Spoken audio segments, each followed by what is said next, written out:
Mr. Vice President, Mr. Speaker, members of Congress, representatives of the American people across all states, territories, cities, and communities.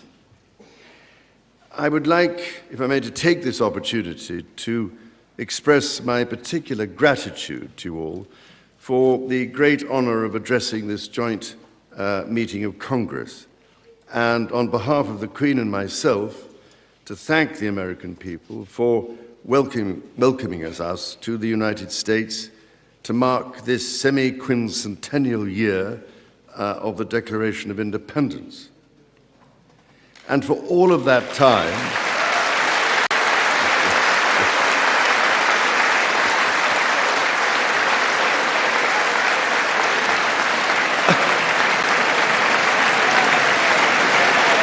aren't you lucky?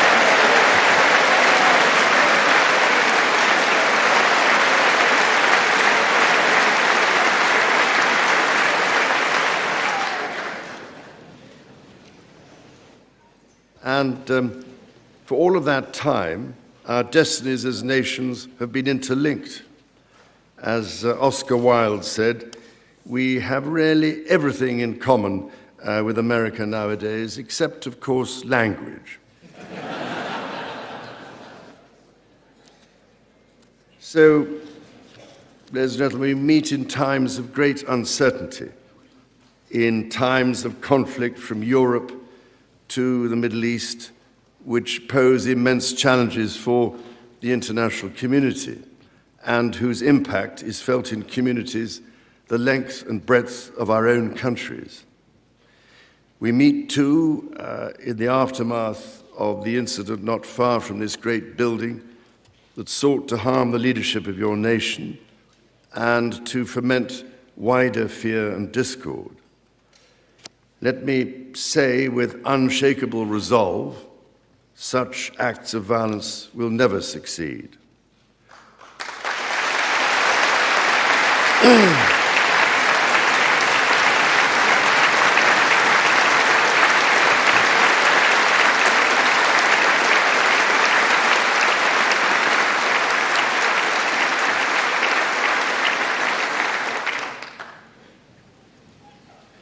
Whatever our differences, whatever disagreements we may have, we stand united in our commitment to uphold democracy, to protect all our people from harm, and to salute the courage of those who daily risk their lives in the service of our countries. Standing here today, it is hard not to feel the weight of history on my shoulder, because the modern relationship between our two nations and our own peoples spans not merely 250 years, but over 4 centuries. It is extraordinary to think that I am the 19th in our line of sovereigns to study with daily attention the affairs of America. So I come here today with the highest respect for the United States Congress, this citadel of democracy created to represent the voice of all American people to advance sacred rights and freedoms. Speaking in this renowned chamber of debate and deliberation, I cannot help but think of my late mother, Queen Elizabeth, who in 1991 was also afforded this signal honor and similarly spoke under the watchful eye of the Statue of Freedom above us. Today, I am here on this great occasion in the life of our nations to express the highest regard and friendship of the British people to the people of the United States. Now, as you may know, when I address my own Parliament at Westminster, we still follow an age-old tradition and take a Member of Parliament hostage, holding him or her at Buckingham Palace until I am safely returned. These days, we look after our guests rather well, to the point that they often do not want to leave. I don't know, Mr. Speaker, if there were any volunteers for that role here today. As I look back across the centuries, Mr. Speaker, there emerge certain patterns, certain self-evident truths from which we can learn and draw mutual strength. With the spirit of 1776 in our minds, we can perhaps agree that we do not always agree, at least in the first instance. Indeed, the very principle on which your Congress was founded, no taxation without representation, was at once a fundamental disagreement between us, and at the same time a shared democratic value which you inherited from us. Ours is a partnership born out of dispute, but no less strong for it. So perhaps in this example, we can discern that our nations are in fact instinctively like-minded, a product of the common democratic, legal, and social traditions in which our governance is rooted to this day. Drawing on these values and traditions, time and again, our two countries have always found ways to come together. And by Jove, Mr. Speaker, when we have found that way to agree, what great change is brought about, not just for the benefit of our peoples, but of all peoples. This, I believe, is the special ingredient in our relationship. As President Trump himself observed during his state visit to Britain last autumn, the bond of kinship and identity between America and the United Kingdom is priceless and eternal. It is irreplaceable and unbreakable.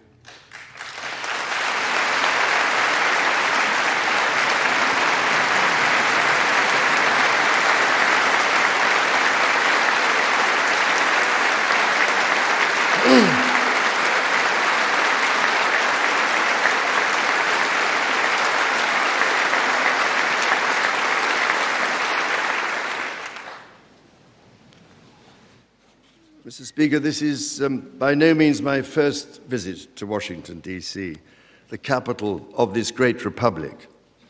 It is, in fact, my 20th visit to the United States and my first as King and head of the Commonwealth. This is a city which symbolizes a period in our shared history, or what Charles Dickens might have called a tale of two Georges.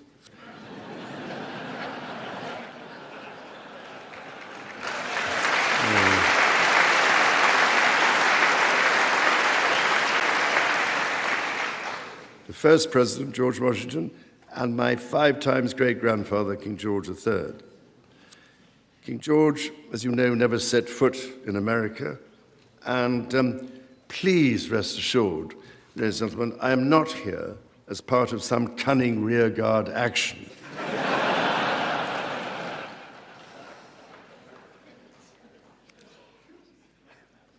The founding fathers were bold and imaginative rebels with a cause. 250 years ago, or as we say in the United Kingdom, just the other day,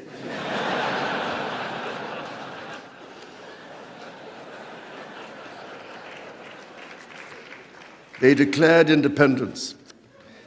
By balancing contending forces and drawing strength in diversity, they united 13 disparate colonies to forge a nation on the revolutionary idea of life, liberty, and the pursuit of happiness.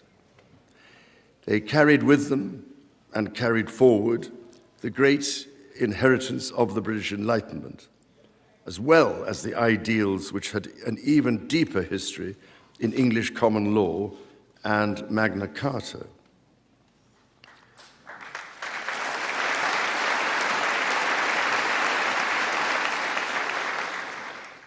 These roots run deep, and they are still vital.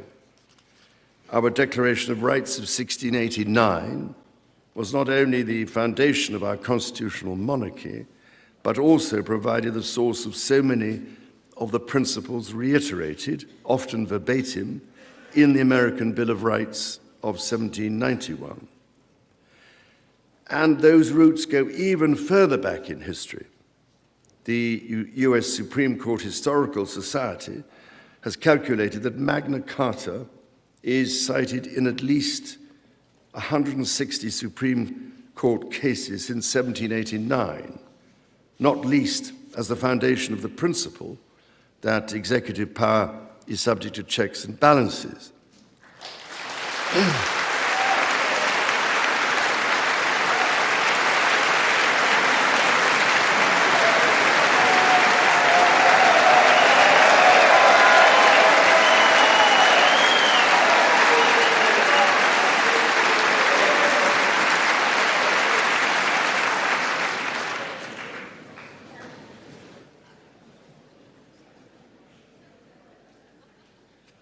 This is the reason why there stands a stone by the River Thames at Runnymede, where Magna Carta was signed in the year 1215. This stone records that an acre of that ancient and historic site was given to the United States of America by the people of the United Kingdom to symbolize our shared resolve in support of liberty and in memory of President John F. Kennedy. Distinguished members of the 119th Congress, it is here in these very halls that this spirit of liberty and the promise of America's founders is present in every session and every vote cast, not by the will of one, but by the deliberation of many, representing the living mosaic of the United States. In both of our countries, it is the very fact of our vibrant, diverse, and free societies that gives us our collective strength, including to support victims of some of the ills that so tragically exist in both our societies today. And, Mr. Speaker, for many here, and for myself, the Christian faith is a firm anchor and daily inspiration that guides us, not only personally,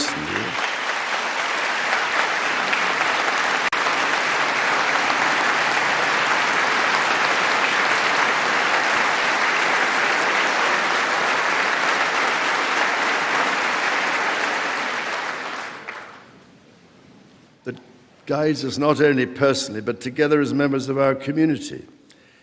Having devoted a large part of my life to interfaith relationships and greater understanding, it is that faith in the triumph of light over darkness which I have found confirmed countless times. Through it, I am inspired by the profound respect that develops as people of different faiths grow in their understanding of each other.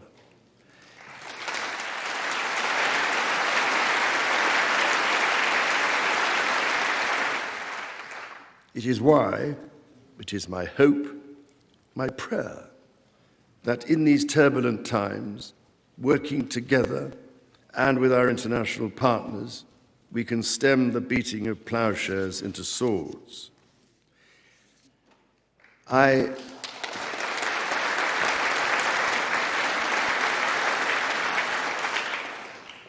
am mindful that we are still in the season of Easter, the season that most strengthens my hope.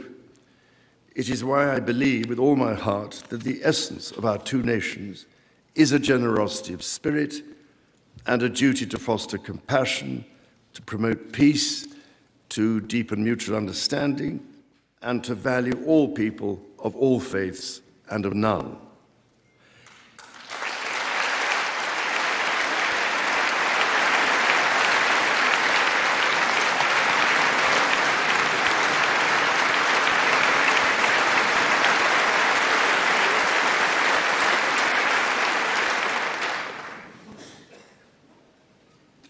The alliance that our two nations have built over the centuries, and for which we are profoundly grateful to the American people, is truly unique. And that alliance is part of what Henry Kissinger described as Kennedy's soaring vision of an Atlantic partnership based on twin pillars, Europe and America. That partnership, I believe, Mr. Speaker, is more important today than it has ever been.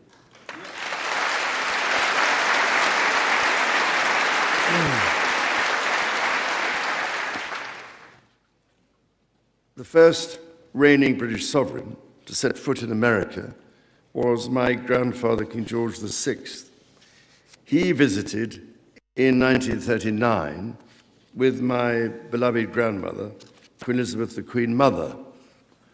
The forces of fascism in Europe were on the march, and sometime before the United States had joined us in the defense of freedom, our shared values prevailed. Today, we find ourselves in a new era, but those values remain. It is an era that is in many ways more volatile and more dangerous than the world to which my late mother spoke in this chamber in 1991. The challenges we face are too great for any one nation to bear alone. But in this unpredictable environment, our alliance cannot rest on past achievements or assume that foundational principles simply endure. As my Prime Minister said last month, ours is an indispensable partnership. We must not disregard everything that has sustained us for the last 80 years. Instead, we must build on it.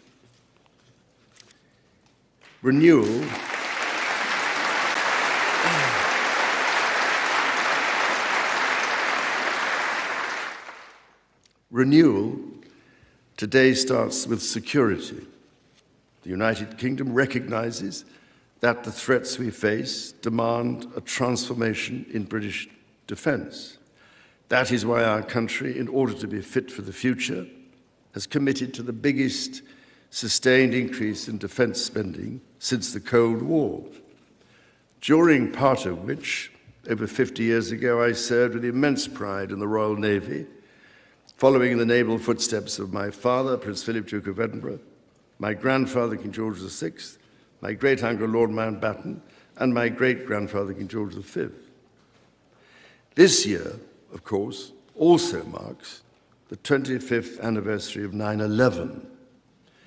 This atrocity was a defining moment for America, and your pain and shock were felt around the whole world. During my visit to New York, my wife and I will again pay our respects to the victims, the families, and the bravery shown in the face of terrible loss. We stood with you then, and we stand with you now in solemn remembrance of a day that shall never be forgotten.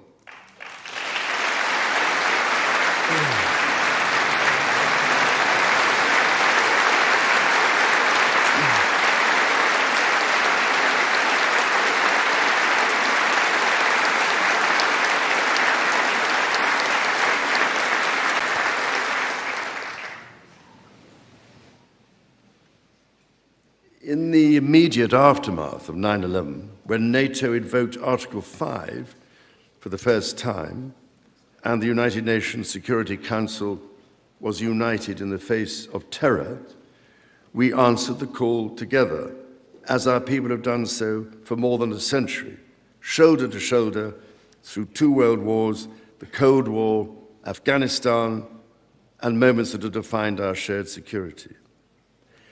Today, Mr. Speaker, that same unyielding resolve is needed for the defense of Ukraine and her most courageous people.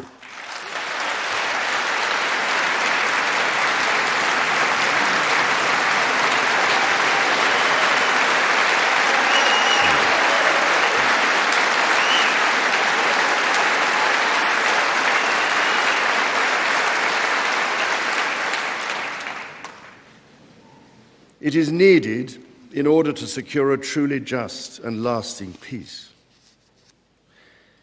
From the depths of the Atlantic to the disastrously melting ice caps of the Arctic, the commitment and expertise of the United States Armed Forces and its allies lie at the heart of NATO, pledged to each other's defense, protecting our citizens and interests, keeping North Americans and Europeans safe from our common adversaries. Our defense, intelligence, and security ties are hardwired together through relationships measured not in years, but in decades. Today, thousands of US service personnel, defense officials and their families are stationed in the United Kingdom, as British personnel serve with equal pride across 30 American states. We are building F-35s together, and we have agreed the most ambitious submarine program in history, AUKUS.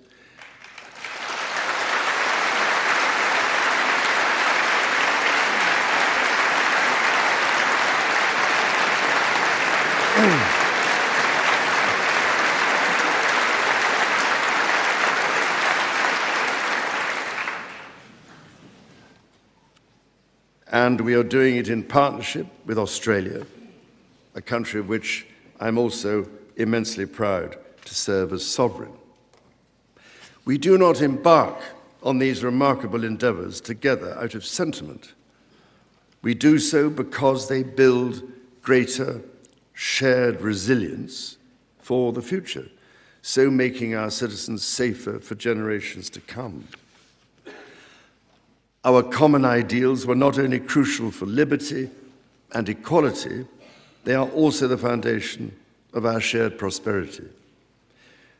The rule of law, the certainty of stable and accessible rules, an independent judiciary resolving disputes and delivering impartial justice. These features created the conditions for centuries of unmatched economic growth in our two countries. This is why our governments are concluding new economic and technology agreements to write the next chapter of our joint prosperity and ensure that British and American ingenuity continues to lead the world. Our nations are combining talent and resources in the technologies of tomorrow.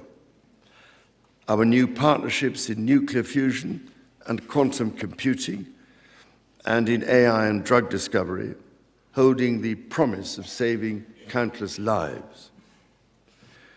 More broadly, we celebrate the $430 billion in annual trade that continues to grow, the $1.7 trillion in mutual investment that fuels that innovation, and the millions of jobs on both sides of the Atlantic, supported across both economies. These are strong foundations on which to continue to build for generations yet unborn. Our ties in education, research, and cultural exchange empower citizens and future leaders of both countries. The Marshall Scholarship, named after the great General George Marshall, and the association of which I am so proud to be patron, are emblematic of the connection between our two countries.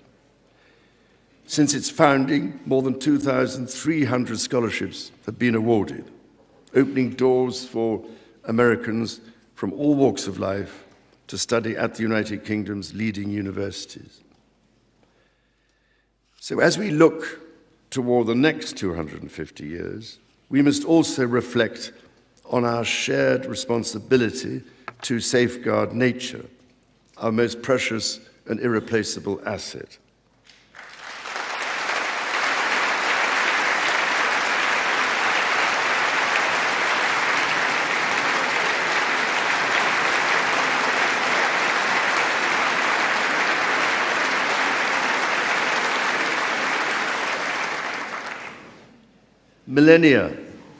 Millennia before our nations existed, before any border drawn, the mountains of Scotland and Appalachia were one, a single continuous range forged in the ancient collision of continents. The natural wonders of the United States of America are indeed a unique asset, and generations of Americans have risen to this calling. Indigenous, political, and civic leaders, people in rural communities and cities alike, have all helped to protect and nurture what President Theodore Roosevelt called the glorious heritage of this land's extraordinary natural splendor, on which so much of its prosperity has always depended. Yet, even as we celebrate the beauty that surrounds us, our generation must decide how to address the collapse of critical natural systems, which threatens far more than the harmony and essential diversity of nature. We ignore at our peril the fact that these natural systems, in other words, nature's own economy, provide the foundation for our prosperity and our national security.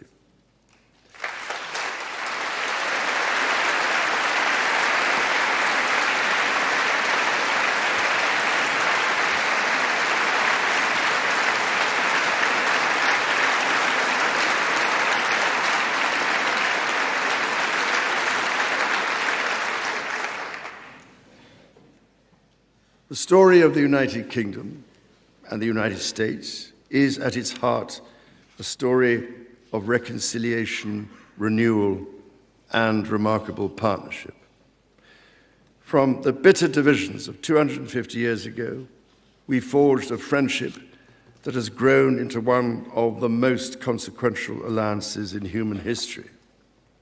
I pray with all my heart that our alliance will continue to defend our shared values with our partners in Europe and the Commonwealth and across the world. And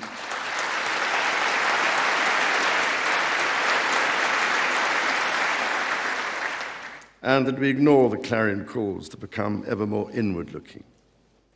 Mr. Speaker, Mr. Vice President, distinguished ladies and gentlemen, America's words carry weight and meaning, as they have since independence. The actions of this great nation matter even more. President Lincoln understood this so well with his reflection in the magisterial Gettysburg Address, that the world may little note what we say, but will never forget what we do.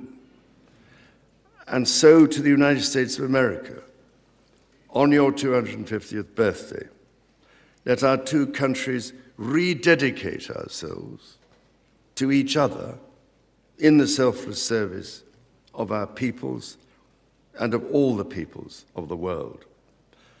God bless the United States, and God bless the United Kingdom.